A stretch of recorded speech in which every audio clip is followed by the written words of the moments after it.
What's up, gamers? Welcome to the video. My name is Koobs, and today we'll be taking a look at a Super Break Sushang Showcase. Yeah, try saying that one 5 times fast. We'll be going up against the first stage of MoC 11.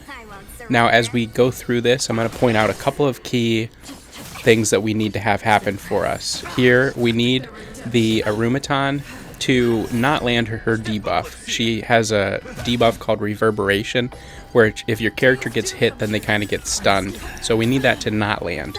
She attacked Gallagher, which was perfect for us because he's got high enough effect res, he can just shrug it off. When the Harmony MC uses her skill, we need her to do enough toughness damage so that Sushang can break their toughness bar with this attack coming up here. So a couple of things at the beginning of the run that we have to be, on the lookout for. A little bit of randomness, RNG, that we need to go our way. Now, Sushang has the ability to action advance herself forward after using her ultimate, which makes her a really effective break effect unit, both in terms of needing to deal a lot of toughness damage all at once, and also following up after she has broken the enemy's toughness with a big hit from her skill. And she also has the added benefit of when she attacks a weakness broken enemy with her skill, she gets refunded a skill point. So you have to have the skill point to begin with, but as long as you have that skill point, you get it back, which can kind of make her a little bit more skill point neutral.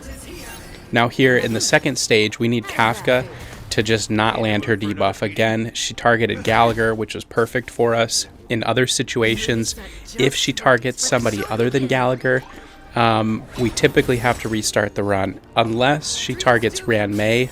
Ranmei isn't doing as much toughness damage to the enemies in general, so we can kind of get away with having to use Gallagher's skill in order to cleanse that debuff.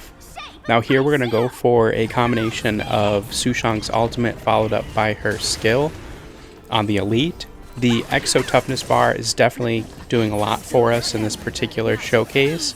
If this is a mechanic that they happen to bring back in the future, I think it'll definitely help our break effect units shine. Big hit from Gallagher, which is going to eliminate that elite, and then we're going to use his Nectar Blitz on Kafka, which it'll lower her overall damage output by about 15%, and then we get the break there by Sushang. So that debuff I just talked about won't even matter because she's not even going to be able to attack us again. Again, the Exo toughness bar, so that's getting us extra break damage, and then big hit here from our Harmony MC. Harmony MC was definitely helping out quite a bit in lowering the imaginary toughness of both Kafka and that Arumaton in stage 1, but aside from those two characters, we actually aren't getting any toughness damage reduction from our Gallagher or from our Ranmei. So pretty solid. I was really happy with this showcase, really glad that Sushang was able to kind of show off what she can do as a super break unit, and there we have it with a 1 cycle clear. Alright, so before we take a look at the builds that we're using for this particular showcase, I thought that it would be kind of fun to take a look at a damage breakdown to see how our team is doing. So overall, we can see the total damage is just over 2.1 million. And 65% of that damage is coming from Sushang, which I think is really important to acknowledge because in a super break team, everybody has the potential to output damage. Now, when we go ahead and factor in how much of that damage actually comes from Ranmei, because when a break occurs, she actually does a bit of damage herself, I went ahead and kind of took that portion out, and even then we can see that Sushang is doing roughly 51% of the team damage, which again, pretty substantial, and I think that that's important to acknowledge again because we have characters like Harmony MC and like Gallagher who are also kind of adding to the overall team damage when super break is occurring. As far as her loadout goes, we have 179 break effect before going into the fight. Once we're actually in the fight though, we're going to get about another 170 break effect added to our total to bring her up to about 389. And this particular showcase, I'm actually using one of my hybrid builds. So I have 75% crit rate over 100% crit damage on top of those break effect stats. And at the end, I'll go over another little bit of a damage comparison. We're using Iron Cavalry set, And we're also using Rudolent Arena, which is going to give us a little bit of added damage when we use our skill.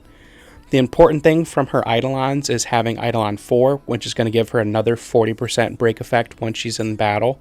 And we'll talk a little bit more about Sushang in a bit.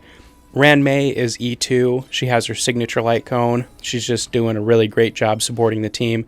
In my opinion, pound for pound, one of the better support units in the game.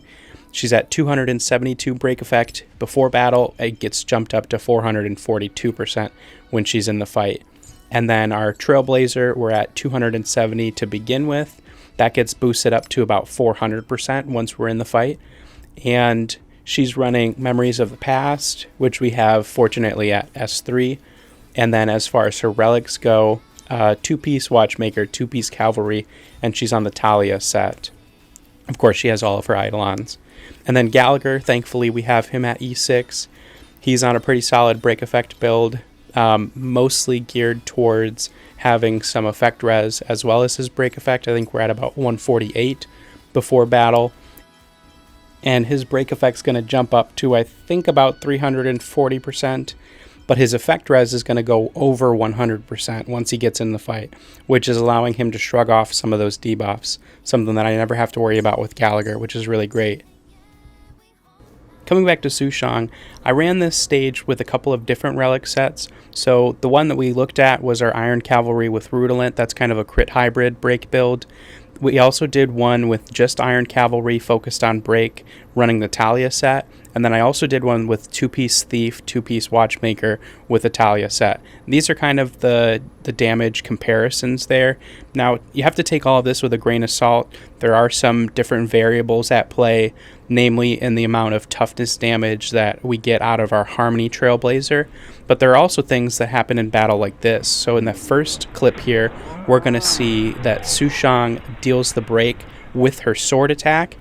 But in the second clip, she actually deals the break with her kick, and then she follows up with her sword attack, which allows her to deal super break damage on that attack. So there is some variance at play here. So take all of this again with a grain of salt. When we look at the damage comparison here, the number at the bottom of each of these columns is the break effect that we have going into the fight and after we've been fully buffed up. And these damage totals account for removing the bonus damage that we get from Ranmei when a break occurs. Overall, it seems like definitely the Cavalry set is the best for any of our break effect units. The thing that I like about having this hybrid crit break build is that you're going to raise the floor of your damage output when you're not attacking a target that's been weakness broken. We don't always have access to super break damage, so doing something like 20,000 damage on a skill or an ultimate in comparison to 8 to 10 is something that it's worthwhile for me. But if you're not really focused on getting fast clears, you really don't need to invest too much into those particular stats. But Sushang, best girl, thanks so much for being here. I have been and always will be Koobs. Peace and love, gamers.